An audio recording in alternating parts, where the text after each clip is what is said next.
তবে গোড়া মরি যাবে তাহার উপরে হরে নন্দনে গায় হরি শয়ন করে নন্দনে গায় হরি শয়ন করে মহাপ্রভু হরে হরে রাম রাম রাম হরে হরে হরে কৃষ্ণ কৃষ্ণ কৃষ্ণ হরে হরে হরে রাম রাম রাম হরে হরে কৃষ্ণ হরে নাচিয়া নাচিয়া নাচিয়া যায় রে নাচিয়া নাচিয়া নাচিয়া যায় রে নাচিয়া নাচিয়া নাচিয়া যায় রে নাচিয়া নাচিয়া নাচিয়া যায় রে হরি বল হরি বল হরি বল বল কৃষ্ণ বলে বাবা বলে রাম হরে কৃষ্ণ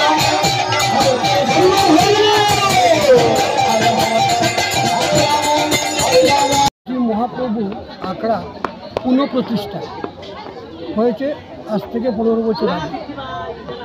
আর এই উৎসবটা হচ্ছে 15 বছর পূর্তি উপলক্ষে।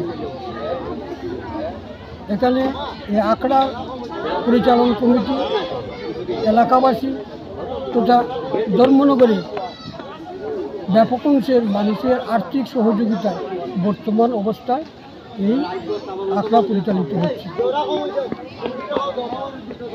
এই বার্ষিক উৎসবগুলি সার্বজনীন সহযোগিতা নিয়েই আমরা করে থাকি।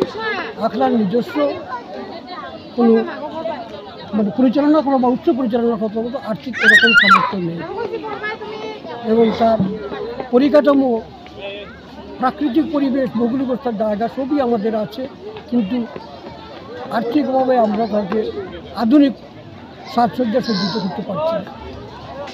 তার মধ্য দিয়েও আমরা বার্ষিক উৎসবগুলো করে যাচ্ছি এবং সার্বিক সর্বসাধারণের সহযোগিতা চাইছি যে আমাদের এই আখড়ার উন্নয়নের জন্য সবাই সহযোগিতা করুক, সবাই এগিয়ে আসুক।